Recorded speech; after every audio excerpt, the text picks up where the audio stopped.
BJP का आज स्थापना दिवस है। बीजेपी आज अपना 43वां स्थापना दिवस आज मना रही है। देश भर के जो पार्टी मुख्यालय हैं वहां पर बीजेपी कार्यक्रमों का आयोजन करेगी। कई कार्यक्रम हैं जिनकी तैयारियां पहले ही कर ली गई हैं। आज ये कार्यक्रम आयोजित किए जाएंगे स्थापना दिवस पर। और इस बीच बड़ी खबर यह है कि कार्यकर्ताओं को प्रधानमंत्री नरेंद्र मोदी संबोधित भी करेंगे। सुबह 10 बजे पीएम मोदी का कार्यकर्ताओं को ये संबोधन शुरू होगा। दिल्ली मुख्यालय में जेपी नड्डा ध्वजारोहण करेंगे। इधर पार्टी ने ये निर्णय लिया है कि 6 से 14 अप्रैल तक सामाजिक न्याय सप्ताह पार्टी मनाएगी। देखिए, पार्टी के लिए जब भी कुछ अहम मौके होते हैं, प्रधानमंत्री नरेंद्र मोदी कार्यकर्ताओं को संबोधित करते हैं, उनमें जोश भरते हैं और उन्हें बताते हैं पार्टी उनसे क्या उम्मीदें करती है। और सबसे खास बात, कार्यकर्ताओं को पार्टी में वो सर्वोपरि मानते हैं। कार्यकर्ताओं के बिना पार्टी कुछ नहीं, ये वो कहते हैं। और आज स्थापना दिवस है, ऐसे में कार्यकर्ताओं का जोश देखते ही बन रहा है। और इस जोश को चुनावी साल में दिशा देने की कोशिश प्रधानमंत्री नरेंद्र मोदी स्थापना दिवस पर अपने संबोधन में करते दिखाई देंगे। चलिए बढ़ते हैं आगे। जयपुर में आरएसएस का राष्ट्रीय सेवा संगम आज से शुरू होने जा रहा है। देश में सेवा कार्य से जुड़ी संस्थाओं के प्रतिनिधि जामडोली स्थित केशव विद्यापीठ पहुंचेंगे और सेवा कार्यों की समीक्षा करेंगे। भविष्य में सेवा विस्तार पर चर्चा करेंगे। उद्घाटन सरसंघ चालक मोहन भागवत करेंगे। सेवा संगम में आदिवासी वनवासियों के कल्याण से जुड़ी संस्थाओं के साथ जरूरतमंदों के लिए काम करने वाले संगठनों के प्रतिनिधि भी शामिल होंगे। करीब 3000 प्रतिनिधियों के जयपुर पहुंचने की संभावना है। इनमें राष्ट्रीय संत बालयोगी उमेशनाथ, संघ के सरकार्यवाह दत्तात्रेय होसबोले, राजसमंद सांसद दिया कुमारी समेत तमाम लोग शामिल होंगे। कुल संख्या प्रतिभागियों की 3000 रहेगी, जिसमें 600 से 700 के लगभग माता बहनें रहेंगी और 6 ऐसे पुरुष कार्यकर्ता रहेंगे। और 800 से लेके 1000 ऐसे 800 के 20 लगभग अपने प्रबंधक हैं। कुछ व्यवस्था होगी, कुछ कर्मचारी भी ऐसा रहने वाले हैं, टेंट आदि के हैं, कुछ ऐसे कर्मचारी बंधु, ऐसे कुल मिला के 1000 ऐसे अपने सब मिला के प्रबंधक की संख्या रहेगी। आज हनुमान जन्मोत्सव है। आप सभी को हार्दिक शुभकामनाएं और बधाइयां। इधर हनुमान जन्मोत्सव पर सुरक्षा कड़ी रखने के निर्देश दिए गए। सभी राज्यों को गृह मंत्रालय ने एडवाइजरी जारी की है। गृह मंत्रालय ने अपनी एडवाइजरी में सभी राज्यों से कहा है, हनुमान जन्मोत्सव है, सुरक्षा के पुख्ता इंतजाम कर लें। साफ निर्देश, गड़बड़ी करने वालों के खिलाफ कड़ी कार्रवाई की जाए, ये निर्देश भी दिए गए हैं गृह मंत्रालय की ओर से जारी एडवाइजरी में। इधर अगर बात करें भक्तों की, तो प्रदेश के तमाम हनुमान मंदिरों में भक्तों की भारी भीड़ उमड़ रही है दर्शनों के लिए, हनुमान जी के आशीर्वाद लेने के लिए। हनुमान जन्मोत्सव की धूम, कई कार्यक्रमों का आयोजन आज होना है, जिसकी तैयारियां पहले ही पूरी कर ली गई हैं।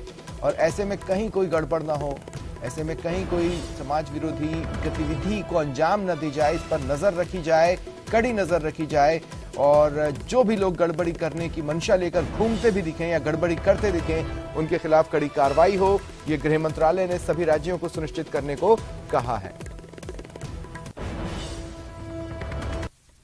अलवर से बड़ी खबर है। अवैध पटाखा फैक्ट्री में आग लग गई।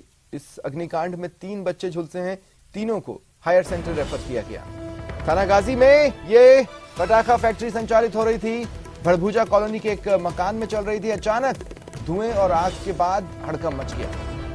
देखिए, 3 बच्चे अस्पताल में पहुंचाए गए जो कि इस आग में झुलसे थे।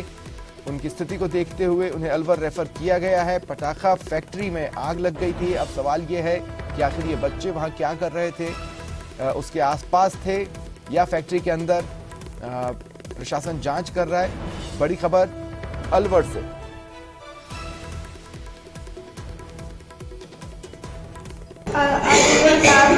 बम जा रहे थे, बुला के ले गया था हमको, बम बनाने आ जाते, बनाने बम तुझे 50 रुपये दूंगा, फिर लेगा मैं घर में रोटी खा लूँगा, रोटी बच का तो अभी चल दिया।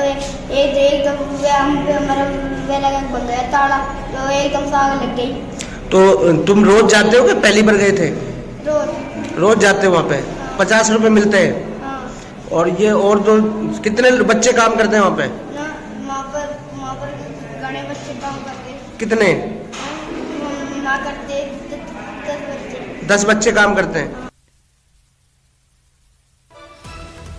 देखिए, बच्चों का कहना है कि इनसे फैक्ट्री में काम करवाया जा रहा था। सीधे तौर पर बाल श्रम की ओर ये इशारा है।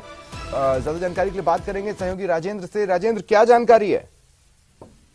जी, इस पूरे मामले पर जो है अब बच्चों का इलाज अलवर के राजीव गांधी सामान्य अस्पताल की बर्निंग यूनिट में चल रहा है। बच्चे के जो परिजन हैं उनका कहना है कि जो बच्चे हैं उनका जो इलाज है वो करवा रहे हैं, लेकिन उन्हें ये पता नहीं था कि बच्चों को काम करवाया जाता है, उन्हें पैसे देकर के ले जाया जाता है। वो अपने काम पर मजदूरी, क्योंकि वो जो इलाका है जहाँ पर गरीब और मजदूर परिवार तबके के लोग रहते हैं, वो माँ बाप जब काम पर चल जाते हैं उसके बाद बच्चे तो स्कूल से आने के बाद वहाँ काम पर जाते थे। ये बात की जानकारी मिल रही है, ये उनका कहना था।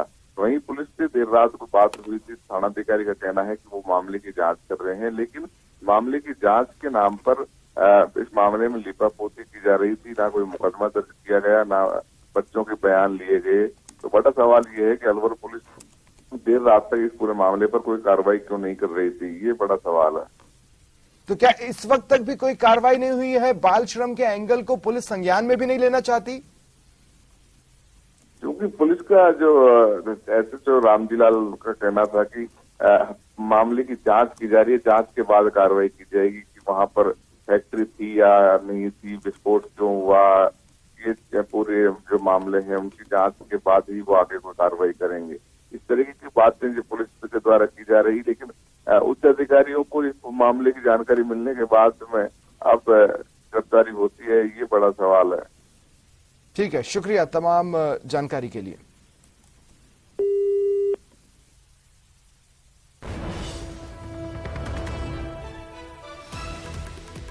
और कोटा से बड़ी खबर आपको बता रहे हैं। देखिए, फिर चाकूबाजी हुई है, 2 युवक इस घटना में घायल हुए हैं।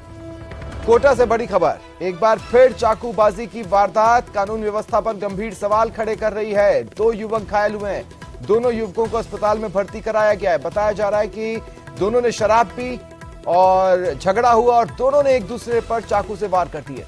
फिलहाल पुलिस मामले की जांच में जुटी हुई है। कोटड़ी इलाके में यह घटना सामने आई है। तो बड़ी खबर आपको बता रहे हैं कोटा से, एक बार फिर चाकूबाजी की वारदात कानून व्यवस्था पर गंभीर सवाल खड़े कर रही है। नहीं रुक रही है चाकूबाजी कोचिंग नगरी में। 2 युवक घायल हुए हैं जिन्हें अस्पताल में भर्ती करवाया गया है। बताया जा रहा है शराब पीकर दोनों के बीच झगड़ा हुआ और दोनों ने एक दूसरे पर चाकुओं से वार किए। ज्यादा जानकारी के लिए बात करेंगे सहयोगी ओम प्रकाश से। क्या जानकारी है ओम प्रकाश? देखिए, कोटली इलाके में देर रात को चाकूबाजी फिर हुई। चाकूबाजी की वारदात में 2 युवक घायल हुए, जिनमें से एक युवक की हालत गंभीर बताई जा रही है। बताया जा रहा है कि दोनों युवक शराब के नशे में लड़ झगड़े थे और दोनों ने एक दूसरे को चाकू मार दिया, जिसमें से एक युवक की हालत गंभीर है और एमबीएस अस्पताल में भर्ती करवाया गया है। एमबीएस अस्पताल में हंगामे के हालात रात को बन गए थे। वहां डीएसपी, कई थानों के सीआई सहित पुलिस का भारी जाब्ता वहां तैनात किया गया है और अभी भी गुमानपुरा थाना, नयापुरा थाना का जाब्ता वहां मौजूद है और पुलिस पूरे मामले की जांच करने की बात कर रही है। लेकिन तमाम प्रयासों के बावजूद यह कहा जा सकता है कि कोचिंग नगरी में जो चाकूबाजी की वारदातें हैं वो थमने का नाम नहीं ले रही है और लगातार जो है वारदातों में इजाफा देखने को मिल रहा है। आए दिन चाकूबाजी की वारदात के बाद पुलिस के अपराध नियंत्रण के दावों पर कई बड़े सवाल खड़े हो रहे हैं। फिलहाल गुमानपुरा थाना पुलिस जो है मामले की जांच कर रही है, लेकिन जो आरोपी है दोनों एक दूसरे के, तो वो दोनों ही भर्ती है, दोनों पीड़ित और आरोपी दोनों बताए जा रहे हैं। फिलहाल ये कहा जा सकता है कि चाकूबाजी की वारदातों को रोकने के लिए पुलिस की तमाम प्रयास है वो काम नहीं आ रहे हैं और गुमानपुरा थाना पुलिस जो है इस मामले में जांच करने की बात कह रही। जी चलिए, शुक्रिया तमाम जानकारी के लिए।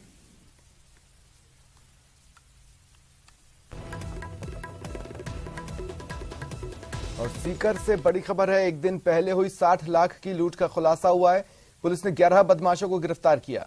बद्री विहार के पास गोली मारकर लूटने की कोशिश की थी। पिस्टल की मैगजीन नीचे गिरने से गोली नहीं चली। इसके बाद 60 लाख रुपए लूटकर बदमाश फरार हो गए थे।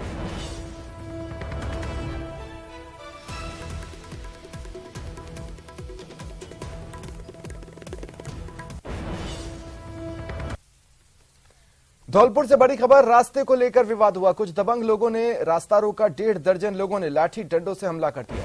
हथियारों से लैस हमलावर आए थे। 7 लोग घायल हुए, जिन्हें जिला अस्पताल में भर्ती करवाया गया है। बनिया थाना इलाके के कुसेंडा गांव में यह घटना सामने आई है, जहां रास्ते को लेकर विवाद हुआ और कुछ दबंग लोगों ने रास्ता रोक रखा था। 1.5 दर्जन लोगों ने लाठी डंडों से हमला कर दिया। हमलावर हथियारों से लैस होकर आए थे। 7 लोग इस हमले में घायल हुए हैं। पुलिस जांच कर रही है।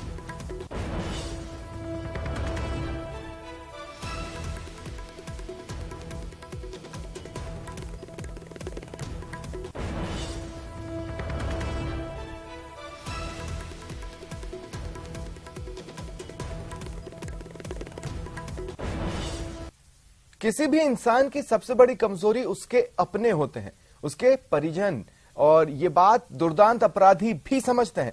तभी पुलिस वालों के परिजनों को अपना मोहरा बनाकर अपना उल्लू सीधा कर रहे हैं। बीकानेर से ऐसी ही चौंकाने वाली रिपोर्ट।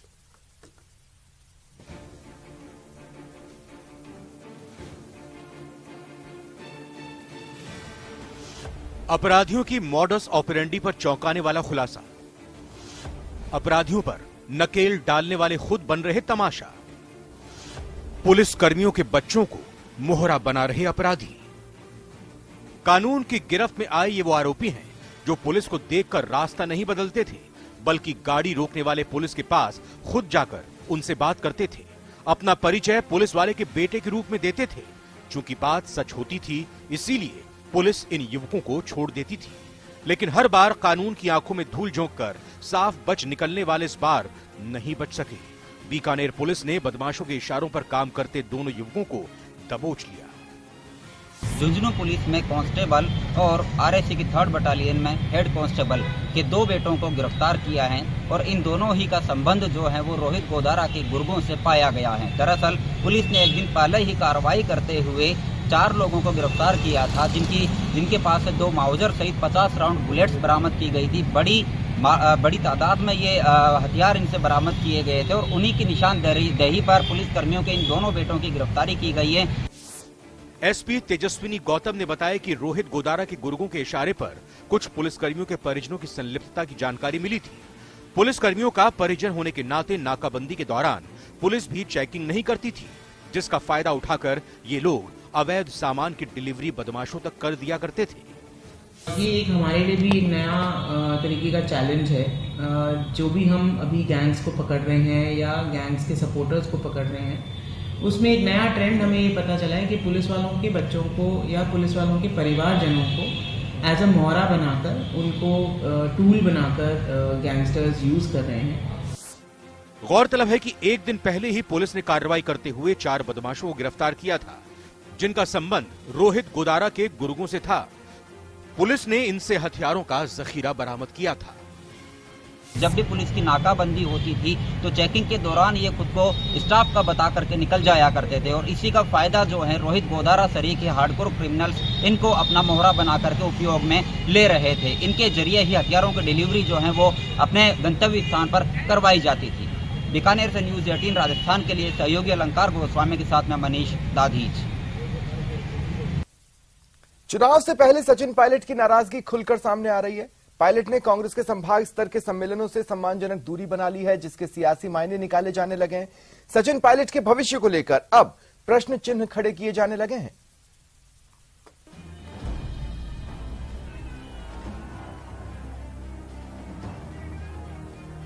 सचिन पायलट हमेशा सत्ता और संगठन में एक पावर सेंटर के रूप में देखे गए। साल 2020 में मानेसर की बगावत के बाद भले ही पायलट का पद चला गया हो, लेकिन उसके बावजूद उनको कहीं भी कमतर नहीं आंका गया।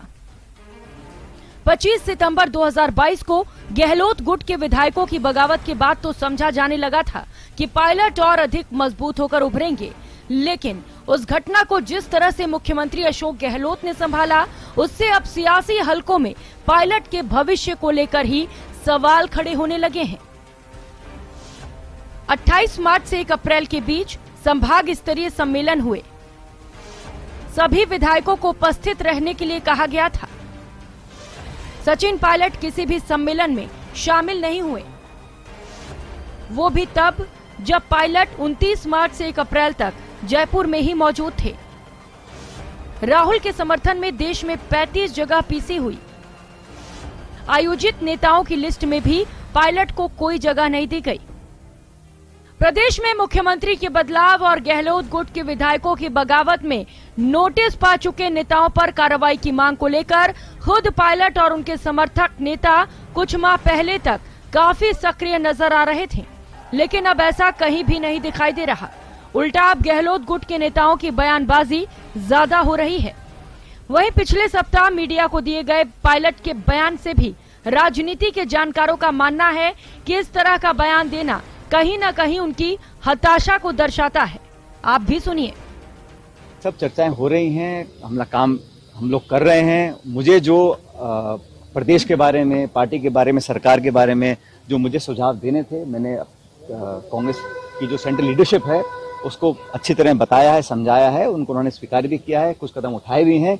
अब अंत में क्या निर्णय लेना है पार्टी लीडरशिप को, ये उन पर डिपेंड करता है। लेकिन हम लोग चाहते हैं कि ये जो 30 साल से लगातार बीजेपी कांग्रेस हो रहा है यहाँ पे, इसको समाप्त किया जाए। कांग्रेस पार्टी सरकार रिपीट हो सकती है। कुछ सुझाव मैंने दिए हैं, उस पर कितना अमल वो करेंगे, कब करेंगे, इसका जवाब पार्टी लीडरशिप दे सकती है दिल्ली। वहीं जब संभाग स्तरीय कार्यकर्ता सम्मेलन में पायलट के नदारत रहने का सवाल प्रभारी सुखजिंदर सिंह रंधावा से पूछा गया तो उनके बयान के भी सियासी मायने निकाले जाने लगे। उन्होंने कहा कि सम्मेलन के लिए सभी नेताओं को लेटर भेजे गए थे।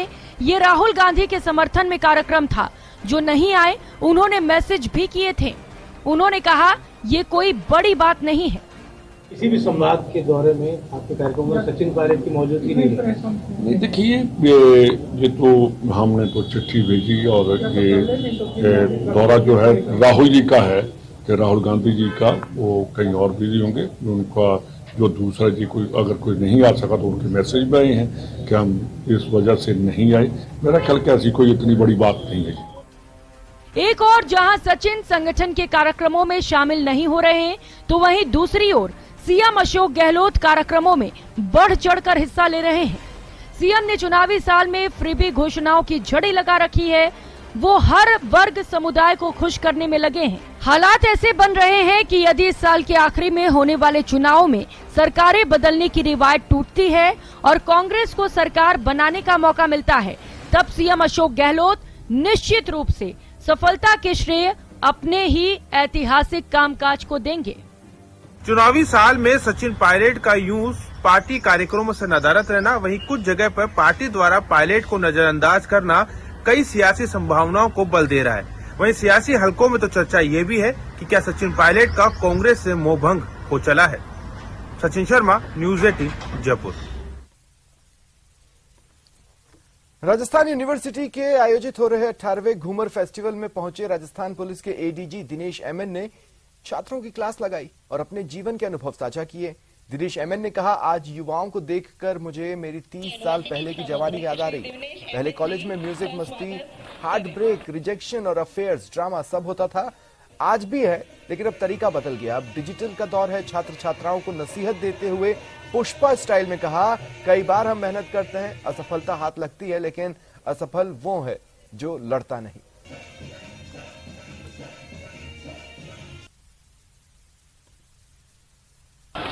है ना, उसकी एक डायलॉग याद रखना, जिंदगी जितने भी जब भी आपको मुक्का मारे, आपको परेशान करे जिंदगी, तब आप बोलना डट के, हम झुकेगा नहीं। जय हिंद। मैंने दो ही चीज बोली, एक तो अपने एफर्ट ज्यादा इंपॉर्टेंट है रिजल्ट से ज्यादा। दूसरा, जिंदगी में हारना इज पार्ट ऑफ लाइफ। उससे कभी हमें कोशिश करना छोड़ना नहीं है। और मतलब बहुत बार हारने की डर से कि हम लोग बहुत हमारी जो बेस्ट बाहर नहीं निकाल पाते हम लोग। हम जो कर सकते हैं ना वो हम नहीं करते हारने के डर से। तो इसीलिए मुझे लगा कि इस एज में सब बच्चे ना बहुत सारे कंफ्यूजन है, दुविधा है, क्या करना है, मैं सिविल सर्विस लूँ या नहीं लूँ, आरएस एग्जाम दूँ या नहीं दूँ, मेरे से होगा नहीं होगा, इस तरह से कंफ्यूजन में ना, तो हमेशा अपने खुद के एफर्ट पर कॉन्सेंट्रेट करें। एफर्ट अच्छा रहेगा तो रिजल्ट अच्छा आएगा। अगर एक आध बार अगर झटका भी लगे तो उससे एक्सपीरियंस मिलेगा, अच्छा वापस कोशिश करने में मदद मिलेगी। और बड़ी खबर कांग्रेस से जुड़ी हुई 19 नगर कांग्रेस कमेटियों का गठन हुआ है। पीसीसी चीफ गोविंद सिंह डोटासरा ने आदेश जारी कर दिए। उनके अनुमोदन के बाद कांग्रेस ने ये आदेश जारी कर दिए हैं।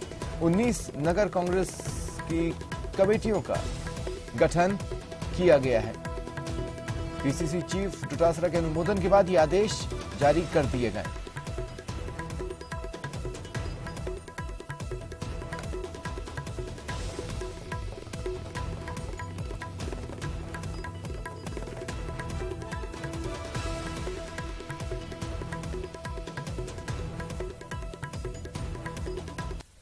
और बड़ी खबर है, देश भर में जेईई मेंस की परीक्षा आज है।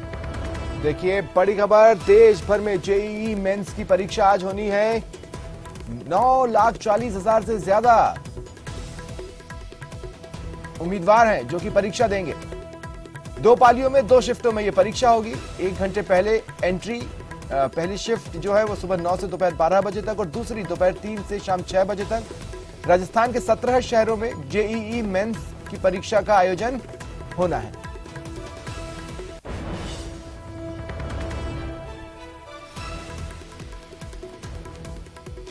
देखिए बड़ी खबर है, 9,40,000 से ज्यादा परीक्षार्थी हैं जो कि इस एग्जाम में अपीयर होने वाले हैं। 2 शिफ्टों में परीक्षा होगी।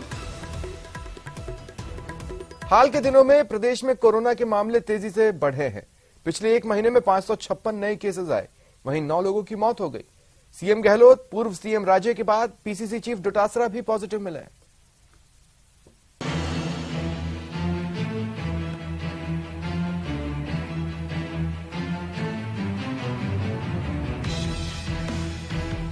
देश में एक बार फिर कोरोना के बढ़ते मामले डराने लगे हैं।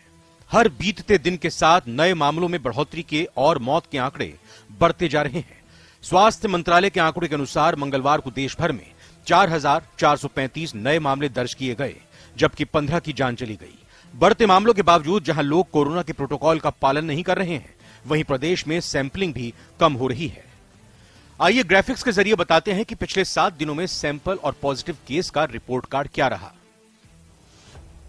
तारीख 29 मार्च 1,849 सैंपल लिए, पॉजिटिव आए 42। 30 मार्च 1,398 सैंपल्स, 33 पॉजिटिव आए। 31 मार्च 592 सैंपल्स हुए, जिनमें 22 पॉजिटिव केस आए। 1 अप्रैल को 2,036 सैंपल लिए गए, जिनमें से 21 पॉजिटिव पाए, 1 की मौत हो। 2 अप्रैल को 1,676 सैंपल लिए गए, जिनमें से 42 पॉजिटिव पाए गए, 1 की मौत हो गई। 3 अप्रैल को 507 सैंपल लिए गए, जिनमें से 17 पॉजिटिव केस सामने आए।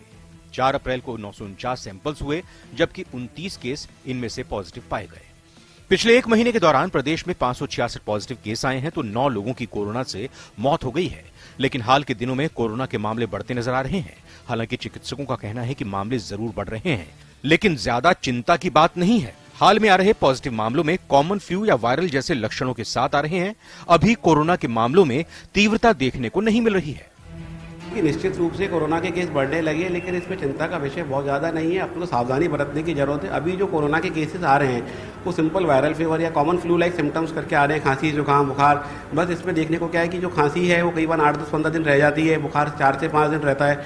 बाकी ऐसा जो पहले सीवरेटीज थी या लंग्स इन्वॉल्वमेंट था वो भी ऐसा बहुत ज़्यादा देखने को नहीं मिल रहा है। और आमतौर पर ये 4 से 5 दिन में ठीक हो रहा है। खांसी थोड़ा सा परेशान करती है, वो 8-10 दिन में रहती है। फिर भी हमें सावधानी बरतने की जरूरत है। इससे डरने की जरूरत नहीं है, लेकिन सावधानी बरतना बहुत जरूरी है। माना जा रहा है कि सर्दी, जुकाम, बुखार के लक्षण होने पर लोग जांच कराए बिना इलाज ले रहे हैं। इसके कारण से कोरोना के आंकड़ों की सही रिपोर्ट सामने नहीं आ रही है। सिवियरिटी नहीं होने के कारण लोग भी इसे गंभीरता से नहीं ले रहे हैं। चिकित्सकों का कहना है कि कुछ सावधानियां बरत कर कोरोना से बचा जा सकता है। ये सर्दी, जुकाम, बुखार, खांसी वाले पेशेंट काफी ज्यादा आ रहे हैं और इसी को देखते हुए ये संभावना व्यक्त की जा सकती है कि इसमें कोविड जो है जो ये कोरोना के केसेस भी हो सकते हैं। पर अभी एहतियात बरतने की ज़रूरत ज़्यादा है। ऐसे फ्रैंक केसेस या बहुत ज़्यादा है जो कॉम्प्लिकेटेड केसेस नहीं आ रहे हैं। सिर्फ अपने को एहतियाती बरतना है, मास्क लगाना है, डिस्टेंस मेंटेन रखनी है। कोरोना के बढ़ते मामलों को लेकर तो यही कहा जा सकता है कि सावधानी हटी और दुर्घटना घटी। जैसे ही हम लोगों ने कोरोना के प्रोटोकॉल का पालन करना छोड़ा, वैसे ही कोरोना ने अपना कहर बरपाना शुरू कर दिया। उस पर सर्दी, जुकाम, खांसी के मरीज भी कोरोना की जांच कराए बिना इलाज ले रहे हैं, जिसके कारण वास्तविक स्थिति का पता नहीं चल पा रहा है। एक बार फिर से हम सबको मिलकर प्रोटोकॉल का पालन करना है और कोरोना को हराना है। सौरभ गृहस्थी, न्यूज़ 18 राजस्थान।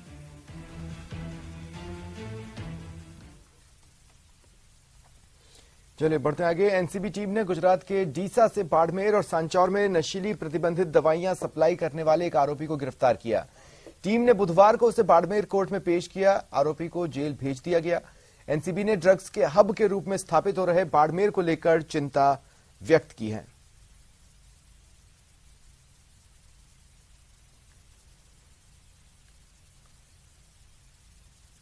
हमें सूचना मिली थी एक जो अभी पीछे केस हुआ था उसी में एक वांटेड पर्सन है, उसको हमने गिरफ्तार किया। सूचना मिली थी कि वो डीसा में किसी को सामान देने जा रहा है, तो डीसा जाके उसको गिरफ्तार किया। इस मामले में पहले 4 आरोपी गिरफ्तार हो चुके हैं और ये 5वां है। भरतपुर जिले के डीग उपखंड को नवगठित जिला बनाने के बाद विरोध के स्वर उठ रहे हैं। गांव सोंगर और उवार के लोग जिले में जुड़ने का विरोध कर रहे हैं। उनका कहना है हमें भरतपुर में ही यथावत रखा जाए। घोषणा के बाद से ही लोग प्रदर्शन कर रहे थे, लेकिन गांव में अब 4 लोग भूख हड़ताल पर बैठ गए। उनके साथ अन्य लोग भी प्रदर्शन कर रहे हैं। लोगों का कहना है जब तक सरकार मांगे नहीं मानेगी भूख हड़ताल पर बैठे रहेंगे।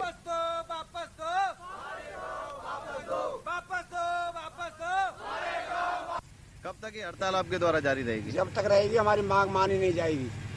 और भूख अनशन पर जब तक रहेंगे जब तक सरकार हमारे यहाँ आके हमको आश्वासन नहीं दे देगी कि आपको भरतपुर जिला में ही रखा जाएगा, चाहे हमारे प्राण निकल जाएं। और भी कुछ आंदोलन करना पड़े वो करेंगे।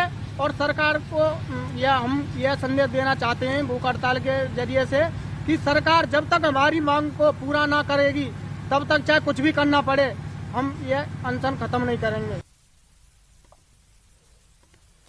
हनुमानगढ़ जिले के नोहर कस्बे को जिला बनाने की मांग को लेकर नोहर जिला बनाओ संघर्ष समिति ने महापंचायत का आयोजन किया। इसमें संघर्ष समिति ने नोहर को जिला बनाने की मांग को लेकर बैठक की और आगामी रणनीति तय करने की बात कही। कहा अगर राज्य सरकार ने जिला नहीं बनाया तो बड़े स्तर पर आंदोलन करेंगे।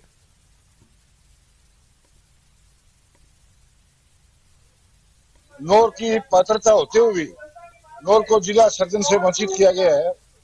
उसको लेकर भादरा, पल्लू, राउसगढ़ और नोहर 4 तहसील और 4 उप तहसील के नागरिकों में भयंकर आक्रोश है और आक्रोश की अभिव्यक्ति। और दिल्ली से बड़ी खबर है, संसद के बजट सत्र का आज आखिरी दिन। जेपीसी की मांग पर आज भी हंगामे के आसार हैं। विजय चौक तक विपक्ष पैदल मार्च निकालेगा और इसके बाद विपक्ष प्रेस कॉन्फ्रेंस भी कर सकता है।